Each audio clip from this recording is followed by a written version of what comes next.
자, 그러면은 화상의 원조는 누구냐? 할아버지는 누구냐? 상나라 부락의 7대 수령입니다. 그러니까 상나라가 정식으로 나라를 건국하기 전에, 즉 하나라를 멸망시키기 전에 7대조 할아버지 가운데 왕해라고 하는 7대조 할아버지가 있습니다. 7대조 수령입니다. 각골문에 고조라고 상고조 왕해라고 하는 글자가 새겨져서 나와서 실존 인물로 입증이 됐습니다. 근데 이 왕해라고 하는 인물이 7대 수령으로서 주로 무슨 일을 했냐 그러면 목축을 했어요. 이 양반이 소를 잘 길렀습니다. 그러니까 소와 양과 말과 이런 짐승을 기르는데 아주 탁월한 능력을 가지고 있었어요. 그리고 그 소와 말과 이런 것들을 이용해 가지고 물건을 운반하는 우차도 발명했다라고 하는 기록에 남아 있습니다. 그래서 발명가이기도 했어요. 그래서 소가 끄는 수레를 만들어 가지고 물건을 운반하는 우차도 제작을 했고, 또 이 야생마도 길을 잘 들였다라고 하는 전설이 전해져 내려올 만큼 이게 가축들하고 굉장히 밀접한 관계를 가지고 있는 그런 인물이었습니다. 이게 워낙 그 소와 말과 양들을 잘 기르다 보니까 이게 너무 많이 길렀어요. 그래서 처치곤란이야. 남아도는 이 소 말들을 어떻게 해야 돼? 내다 팔아야 되잖아요. 그래서 이 사람이 교역에 나섭니다. 교역에 나서는데 자기 부락에서는 이게 남아도니까 자기 부락에서 소화할 길이 없잖아. 그래서 다른 부락을 찾아갑니다. 유역이라고 하는 부락 이름이 남아 있어요. 그래서 유역이라고 하는 부락으로 동생 왕항하고 같이 소와 말과 그 다음에 우차를 잔뜩 끌고 뉴욕 지방으로 가서 거래를 하러 가는 거예요. 다른 물건으로 이제 바꿔 물물 교환을 하러 간 거죠. 그러니까 타지로 나가가지고 장사를 하게 된 사람 아닙니까? 그렇게 이게 화교 상인들하고 딱 맞아 떨어지는 거죠. 화교 상인들도 자기 조국에서 살지 못하고 여러 가지 이유 때문에 타지로 나와가지고 장사를 해가지고 생계를 유지한 사람들이잖아요. 이 사람들이 화상 아닙니까? 그러니까 왕해를 화상의 원조로 시조로 추앙을 하고 있는 겁니다. 유역부락으로 가서 유역수령을 면신이라고 하는 유역수령을 만나가지고 교역을 하는데, 이 면신이라는 이 유역부락의 수령이 물건이 탐이 난 겁니다. 자기네들 물건을 안 주고 말하고 소묘 이런 것들을 빼앗을 계략을 꾸밉니다. 그래서 이 왕해에게 술을 먹여가지고 잠자는 틈을 타가지고 왕해를 죽여버립니다. 그리고는 이 말이며 소며 이런 것들을 전부 다 빼앗고 왕을 내쫓아버립니다. 동생을. 여기에 전해져 내려오는 기본적인 정설이고, 또 다른 전설은 유역의 수령인 면신의 부인이 왕해를 보고는 홀딱 반했대요. 그런데 동생 왕항이 이 면신의 부인한테 눈독을 들인 거야. 자기가 여자가 마음에 드는 거야. 그런데 이 여자가 자기한테 마음을 주는 게 아니고 형한테 마음을 주니까 질투가 나가지고 동생이 형을 죽였다라고 하는 그런 전설도 전해져 내려옵니다. 아무튼 간에 담겨져 있는 의미는 뭐냐 그러면은 그만큼 외지로 나가가지고 교역하기가 힘이 들었다라는 걸 보여줍니다. 그러니까 모험을 강행한 거죠. 이런 것들 때문에 화상들의 정신적 지주가 될 수밖에 없는 그런 요인이 있습니다. 아들이 상감이라고 기록에 나옵니다. 누구의 아들이냐면 왕의 아들입니다. 그런데 아버지가 나가가지고 교역에 나갔는데 소며 말이며 이걸 다 빼앗기고 목숨을 잃고 끝났단 말이죠. 그래서 나중에 실력을 길러가지고 결국은 유역부락을 공격해서 아버지 복수를 합니다. 중국 사람들 복수 여기까지도 나오네요. 그죠? 복수를 해서 아버지의 원한을 갚고 유역부락을 평정했다라고 하는 기록이 나옵니다. 이런 기록들 때문에 왕해는 화교들의 모험 정신, 개척 정신, 그 다음에 교역, 상행 장사가 되겠죠. 그죠? 이런 부분들에 있어서 가장 정신적 지주로서 추앙을 받고 있습니다. 그래서 화상의 시주하면은 왕해라고 하는 인물이고, 그리고 아까 말씀드린 화상문화광장에는 이렇게 왕의 동상이 크게 서 있어가지고 화상 대회를 하게 되면 늘 이 앞에서 화상 대회를 열게 됩니다. 상왕조가 나중에 건립된 이후로, 그러니까 이제 하나라를 멸망을 시키고 상나라를 건국한 다음에 자기 조상들에 대해서 제사를 지내지 않습니까? 특히 상나라 사람, 은나라 사람들은 이 미신과 제사가 거의 생활의 일부분이었단 말이죠. 그래서 왕예를 고조로 추존을 해가지고 아주 크게 아들 상간매와 더불어서 제사를 아주 성대히 지냅니다. 그렇게 해서 상나라 건국 이후로 이 왕예가 실제로 조상들 가운데서도 가장 뛰어난 조상으로 존경을 받게 됩니다. 아까 말씀드린 대로 농목축업 발전에 큰 공을 세웠고 우차도 발명을 했고, 그렇게 해서 상인과 화상의 시조로 추앙을 받고 있을 뿐만 아니라 중국인과 화상의 뿌리로도 추앙을 받고 있습니다. 그래서 지금 하남성 상구시가, 하남성은 지금 중국에서 인구가 약 1억 가까이 되는 아주 어마어마한 성입니다. 그래서 중국의 한 가운데 차지하고, 근데 중국에서 가장 못 사는 동네 가운데 하나입니다. 왜냐 그러면은 이게 그 사통팔달이에요. 그리고 중국이 원래 개혁 개방 이후로 개발 지역이 전부 다 바닷가 지역을 개발했잖아요, 그죠? 예, 연해 지역을 개발했어요. 저 심천대 특구부터 시작해서 상해를 비롯해서 밑으로 내려오는 소주, 항주 이렇게 전부 다 동해안 쪽에, 중국으로도 얘기하면 동해안 쪽에 바닷가 쪽을 개발하다 보니까 내륙에 대한 개발이 늦었어요. 그래서 개발이 늦고, 지금 현재 이제 하남성은 중국에서 가장 핫한 성으로 지금 떠오르고 있습니다. 그러니까 시장 자체가 1억이라고 하는 어마어마한 시장을 갖고 있죠. 그 다음에 발전이 안 돼 있는 곳이죠, 현재. 그러니까 들어가서 생필품을 비롯해가지고 여러 가지 다양한 물건을 교육할 수 있는, 팔 수 있는, 다른 데에는 우리보다 잘 사는 동네가 많기 때문에 지금 우리나라 물건은, 상품은 중국 내에서 점점 갈수록 그 경쟁력이 떨어지고 있는 중입니다. 근데 중국에서 몇몇 지역은 아직도 경쟁력이 굉장히 강하게 남아 있어요. 그 가운데 가장 대표적인 곳이 하남성입니다. 근데 교통은 하남성이 중국에서 가장 많이 발달한 곳 가운데 하나고, 하남성의 성도인 그 정주라고 하는 곳에서 유럽까지 화물열차가 다닐 만큼 철로, 항공, 그 다음에 도로교통은 현재 잘 발달이 되어 있는 곳 가운데 하나입니다.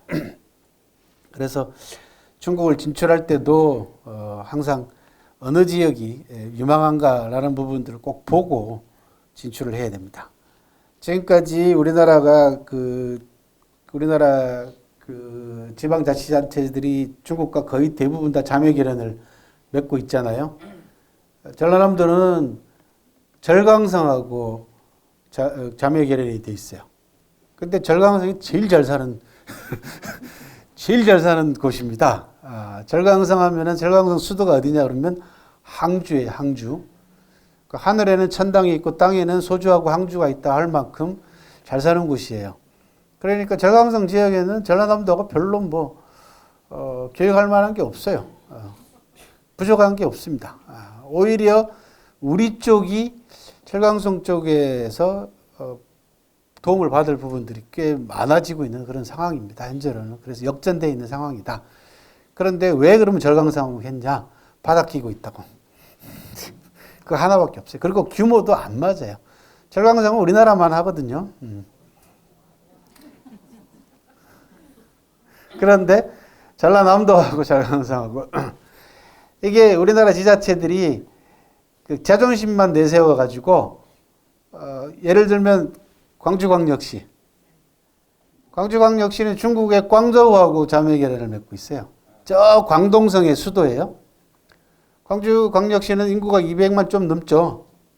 여기는 인구가 1,500만 명이 넘습니다. 광저우는. 그리고 광주보다 훨씬 잘 살아요. 중국에서 제일 잘 사는 곳 가운데 하나입니다. 여기가. 광동 하면은 중국이 옛날부터 항구가 있고 홍콩 심천 다 가까이 있어요. 거기가 전부 다. 그러니까 답답할 게 없어요. 그러니까 교류가 제대로 될 리가 없죠. 가서 뭐 할 거 없어요. 가서 공무원들 그냥 광저우 가가지고 야 하고 높은 건물만 쳐다보고 우리보다 낫네 그러다가 술 한잔 마시고 오는 게 거의 전부 다였거든요. 그러니까 중국에 대한 인문 지리적인 공부가 안 돼서 그렇습니다. 그래서 제가 신문에다가도 무등일본가에다가도 제가 기고를 한 적이 있는데 그 예를 들면은 그 중국 광저우는 자매 도시를 파리하고 자매 도시를 맺었는데 파리 전체하고 맺은 게 아니고요. 파리 제7구역인가는 우리로 얘기하면 파리 가운데서도 한 구, 서울시라면 강남구 같은 구하고 자매연을 맺어져 있어요. 그럼 해필은 왜 거기가 구냐? 거기 차이나타운이 있어요. 그게 얼마나 치밀합니까? 그죠? 예. 그 실속이 있어야 되는 거죠. 다른 게 아니고. 괜히, 여기 광역시라고 저쪽도 큰 도시하고, 그리고 이름이 비슷하잖아요. 그죠? 예.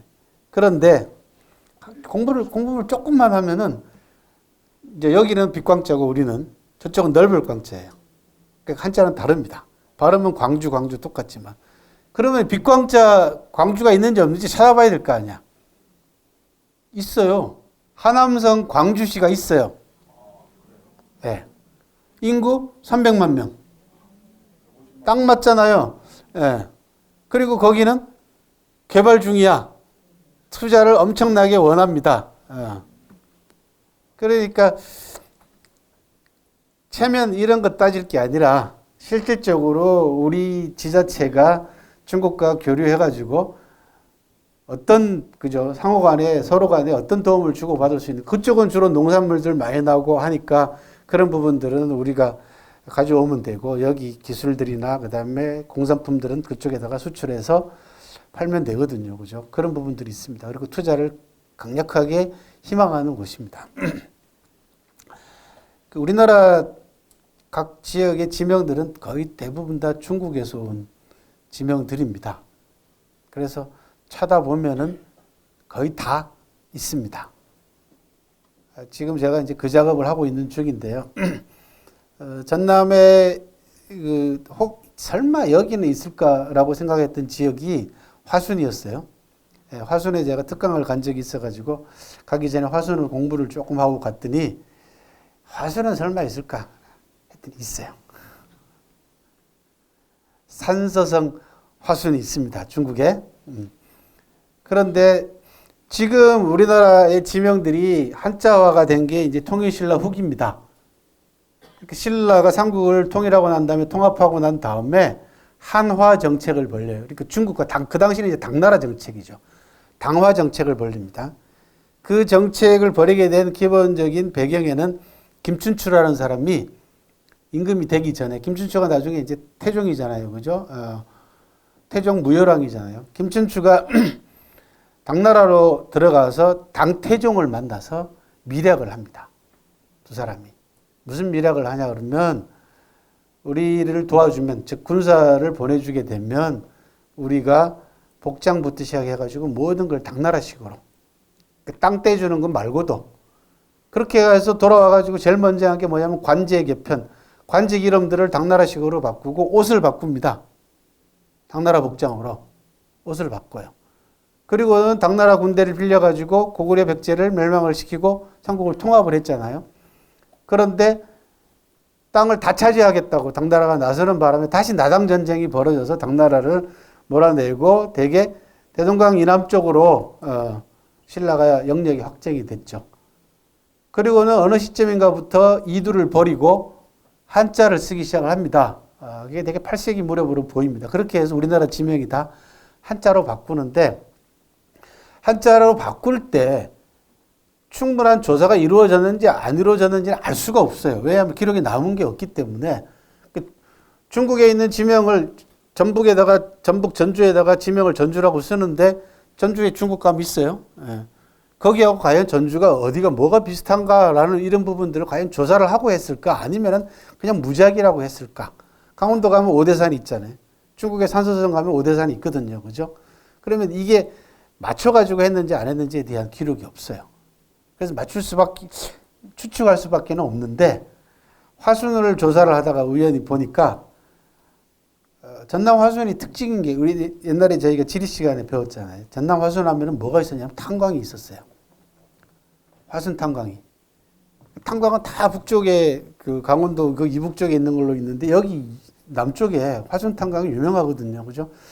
지리책에서 나올 만큼 유명하단 말이에요. 그런데 중국 산소성 화순도 탄광이에요. 그러니까 이거는 명확하게 기록에 남아 있지 않기 때문에 뭐 단언을 할 수는 없습니다만 개연성은 있다는 얘기죠.